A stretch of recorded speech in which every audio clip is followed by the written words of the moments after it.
SK ټي قدرمندو اوریدونکو السلام علیکم.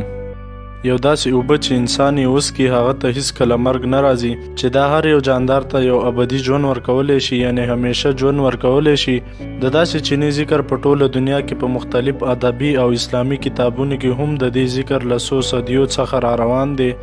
او په اسلامي تاریخ کې هم د دې نسبت حضرت خضر علیه السلام سره کوي. ویلی شي چې هغه ابیات څکلي دي او همیشه د پاره به هغه ژوندی وي، خو په حقیقت کې رښتیا هم داسې اوبه په دنیا کې موجود دي. که چېرته رښتیا وي نو بیا اوس وخت هغه اوبه چېرته دي، او که نه وي نو داسې ولې ممکن نه ده. په دې ویډیو کې به موږ د ابي حیات په باره کې مکمل دا وپیژنو، او تاسو ته به د دې مکمل حقیقت ښکاره شي چې رښتیا دا یو افسانه ده یا په حقیقت کې د دې وجود په دې دنیا کې وو، یا ممکنه ده چې وي. د حضرت خضر علیه السلام د نوم په باره کې د 10 نه زیات اقوال موجود دي. په مختلف تفاسیرو کې د خضر علیه السلام نوم ملیا بن ملکان او کنیه ابن العباس ښودلی شوی دی. هغه د اسلامي په تاریخ کې یو پراسراره شخصیت و، ځکه چې د هغه په باره کې علما کرامو هم اتفاق نشته چې هغه ولی الله و یا نبی و یا فرشته و، کوم چې دنیا ته د انسان په شکل کې را لېږلی شوی و. خو د انسانانو په عقل کې چې کومه خبره راځي هغه دا چې هغه یو نبی و، ځکه چې د هغه د حضرت موسی علیه السلام سره د ملاقات ذکر په قرآن کریم کې په سوره کهف کې په اشارو شکل کې موجود دی، کوم چې هغه د الله بنده او د موسی علیه السلام نه زیات د علم خاوند ښودلی شوی دی. حضرت موسی علیه السلام د ده خواته د زیات علم حاصلولو لپاره ځنګل طرف ته لیږلی شوی و، چې هغه یو مکمله کیسه ده او د هغې تفصیل په قرآن مجید کې موجود دی. خو د علماو کرامو په نسبت که هغه چرته صرف او صرف ولی الله و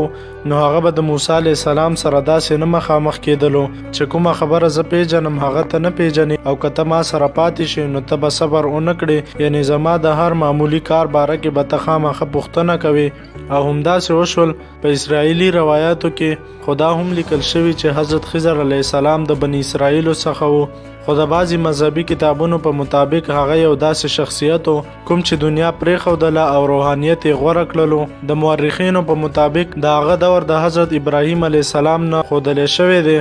او دا هم چې هغه د ذوالقرنین د ترور زوی و او د هغه د پوځ سپه سالار هم و. هغه ذوالقرنین سره د یو چینی په تکل کې ووتلو او یو داسې ځای ته ورسېدل چې هلته څلور طرفه تیاره وه، او په همدې ځای کې حضرت خضر علیه السلام د یوې چینې نه اوبه وڅکلې. هغه ابي حیات و، خو ذوالقرنین د الله په امر سره د دې اوبو د څکلو بغیر واپس شولو او واپس راغلو. همدغه شان واقع د سکندر اعظم په باره کې هم مشهوره ده چې هغه د حضرت خضر علیه السلام سره یو ځای دی چینې ته سفر وکړو، خو هغه د څکلو نه محروم پاتې شولو. نور هم زیات اوریدلی شي چې سکندر اعظم یوازې د دې چینې په تلاش کې ووتلو او هلته ورسېدلو، خو هلته دته یو کمزورې او بوډۍ مرغۍ میلاو شوه چې هغه ډیره کمزورې شوې وه، او تر دې پورې چې د هغې سرمن هم ځړنده شوې وه او د هغې مخوکه هم دننه تلې وه. هغه ډیره بیماره ښکارېدله. سکندر اعظم د هغې نه پوښتنه وکړه چې تا سره څه معامله شوې، نو هغې جواب ورکړو ما ابي حیات وڅکلې او همیشه زندگی می حاصله کړه. ابي حیات خو زه ژوندی وساتلم، خو زه یې د بوډاوالي نه بچ نه کړم. اوس به زه همداسې په کړاو کې او بوډاوالي کې ژوند تېروم، خو ما ته به هېڅکله هم مرګ را نه شي.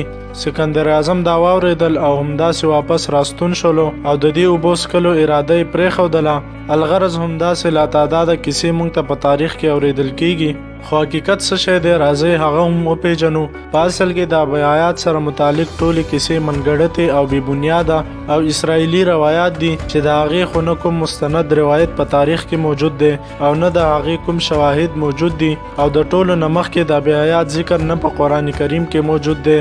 او نه چرته په صحیح حدیث کې موجود دی، حتی په بایبل کې هم د دې ذکر نشته. خو د حضرت خضر علیه السلام خبره که وشي نو هغه د الله نبی و او اوس هم ژوندی دی او تر قیامته پورې به ژوندی وي، ځکه چې د قیامت په ورځ به هغه ته هم مرګ راځي او د الله تعالی د ذات نه علاوه هیڅ یو ژوندی سره به هم ژوندی نه پاتې کیږي. خو سوال دا دی چې هغوی ته ولې او په کومه وجه تر قیامته پورې زندگی ورکړی شوه. ابن اسحاق په خپل کتاب المقتدا کې داسې وایي هر کله چې د آدم علیه السلام د مرګ واقعه نږدې شوه نو هغه خپل زامن راجمع کړل او ورته داسې وویل چې ای زامنو د الله تعالی عذاب نازل کېدلو واله دی، تاسو زما جسم یوسئ او غار کې کېږدئ تر دې پورې چې زما جسم شام ځمکې ته ورسوئ او هلته یې دفن کړئ. د هغې نه بعد طوفان نوح راغلو نوح نه بعد حضرت نوح علیه السلام خپلو زامنو ته داسې وویل چې حضرت آدم علیه السلام د الله تعالی نه داسې دعا غوښتې وه چې د هغه چا عمر د تر قیامته پورې اوږد کړی شي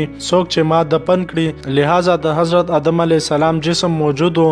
تر دې چې د حضرت نوح علیه السلام زوی د سام د نسل نه حضرت خضر علیه السلام پیدا شو کوم چې د آدم علیه السلام دفن کړو او همدغه شان الله تعالی د آدم علیه السلام سره کړې وعده پوره کړله او د خضر علیه السلام عمر تر قیامته پورې اوږد کړو نه د ابي حیات د اوبو له وجې تر دې چې د نبی کریم صلی الله علیه وسلم سره هم ملاقات ته راغلی و او د هغه په مرګ باندې د صحابه کرامو رضی الله تعالی عنہ سره خپل خفګان هم ظاهر کړی و. صحابه کرامو خو نه پیژندلو خو حضرت علی رضی الله تعالی عنہ وپیژندلو او نور صحابو ته یې وویل چې دا حضرت خضر علیه السلام و.